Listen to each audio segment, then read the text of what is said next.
જૂનાગઢમાં એક video social media ઉપર સામે આવ્યો છે, જેમાં માલધારી સમાજના નગર સેવિકા સોનલબેન રાડા પોતાના વિસ્તારમાં હતા. આ દરમિયાન જૂનાગઢ લોકલ ક્રાઇમ બ્રાન્ચના પોલીસ ઇન્સ્પેક્ટર જે પટેલ ઉપર ગંભીર આરોપો સામે આવી રહ્યા છે કે તેમણે માલધારી સમાજના આ નગર સેવિકા સાથે ઉદ્ધતાઈભર્યું વર્તન કર્યું છે. આને લઈને માલધારી સમાજમાં ભારે આક્રોશ ફાટી નીકળ્યો છે અને આ ઘટનાના સંદર્ભમાં આજે અમદાવાદ જિલ્લા કલેક્ટર કચેરી ખાતે માલધારી સમાજના આગેવાનો મોટી સંખ્યામાં ઉમટી પડ્યા હતા. તેના દ્વારા આજે આવેદનપત્ર પાઠવવામાં આવ્યું છે અને સરકારને માંગ કરવામાં આવી છે કે જૂનાગઢ એલસીબીના પોલીસ ઇન્સ્પેક્ટરની સામે કાયદાકીય કાર્યવાહી કરવામાં આવે, તેમને સસ્પેન્ડ કરવામાં આવે અને કહ્યું છે કે આગામી સમયમાં જો સસ્પેન્ડ કરવામાં નહીં આવે તો સમગ્ર ગુજરાતભરમાં ઉગ્ર આંદોલન થશે. પહેલાં તો શું કહી રહ્યા છે માલધારી આગેવાનો તે સાંભળીને. પોતાનું રક્ષણ અમારે સ્વયં કરવું પડશે. જો હિન્દુ તરીકે જો અમે અત્યારે જે આ શાંતિ રીતે ના રહી શકતા હોઈએ અમારા ગુજરાતમાં, ભારતમાં, તો અમારું જીવવું બદતર છે અને આનાથી પણ બદતર સમય હજુ આવી રહ્યો છે. એટલે અમારે જાગવું પડશે. સ્ત્રી સશક્તિકરણની વાતો ખાલી સરકાર જાહેરાત કરે છે, ફોટા પડાવે છે અને હોર્ડિંગ્સ લગાવે છે, એના સિવાય બીજું કશું નથી. અને અમારો સમાજ હવે જાગ્યો છે. એટલે હવે આ જે વસ્તુ કરી છે, જે ટપોરી ભાષા એણે વાપરી છે, પીઆઈ જે બી છે જે પટેલ, એનો અમને અફસોસ નથી. કેમ કે એમણે તો એમની જે બેઠક ઉઠક હોય એ ટપોરીઓ સાથે જ રહેવાની એલસીબીમાં છે. એટલે અમે બહુ આશા રાખીએ બી નકામો પણ છતાંય અમે આ કલેક્ટરશ્રીને આવેદન આપીએ છીએ. અમે એ આગળ કાર્યવાહી નહીં થાય તો અમે રાજ્યપાલશ્રીને હાઈકોર્ટ સુધી અમે જવાની અમારી તૈયારીઓ છે. આમાં આગળ અમારા સમાજના આવા કિસ્સા બની ચૂક્યા છે. છાસવારે આ તકલીફો પડે છે અને અમારા પાછલા જે પછાત જાતિ છે એમને ઉપર જ આ લોકો ટાર્ગેટ કરે છે. એ હવે જાણવામાં અમને આવ્યું છે. અમે ગમે પક્ષ સાથે જોડાયેલા હોઈએ એનાથી કંઈ લેવા દેવા નથી, પણ અમને હવે આત્મજ્ઞાન થયું છે. અમારું અંદરથી આત્મા જાગે છે કે હવે આપણે ખોટા આ જે 15 વર્ષ વેડફી નાખ્યા એ ખોટા નાખ્યા છે. એટલે હવે જાગ્યા સિવાય કોઈ ઉદ્ધાર નથી.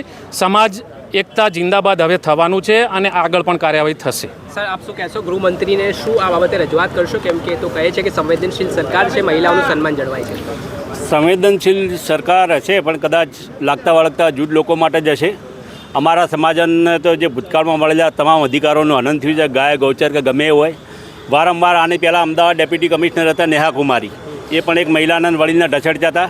આજે આવ્યા છે એલસીબી પીઆઈ જે પટેલ. બીજા વારંવાર આવ્યા છે. કદાચ અમને તકલીફ એ થઈ છે કે અમે અમારા જેના વંશજ છીએ શ્રી કૃષ્ણના, એની લાકડી અમે ભૂલી ગયા છીએ. ગુજરાત સરકારને પૂછવા માગીએ છીએ કયા હકે એલસીબી પીઆઈ જે પટેલ લાકડી લઈને ફરે છે. તમને બંધારણમાં જે શપથ લ્યો છો એની કોઈ થોડું ઘણું જ્ઞાન હોય છે કે નહીં? ના હોય તો પછી હમણાં કીધું એમ કાઠિયાવાડી ભાષામાં મોરો મરવા તૈયાર જ છે. ગુજરાત સરકાર આવી જ જાય. 2027ની ચૂંટણી સામે જ છે. અમે એક પરિવારને જગાડશું. અમારી ગાયો લઈ ગયા, અમારા ગૌચર લઈ ગયા, અમારા રહેઠાણો લઈ ગયા. વળતરમાં કશું જ નથી. જાહેરાતો છે 1998થી વાડાના જીઆર 3 વખત થાય છે, એનો અમલ નથી થતો. બીજાનો તમે જમીન એલોટ કરો છો, ત્રીજા દિવસે થઈ જાય છે. માલધારી સમાજ ટોકન ભાવે નજીવા દરે જમીન વેચાણ લેવા માગે છે, નથી મળતી.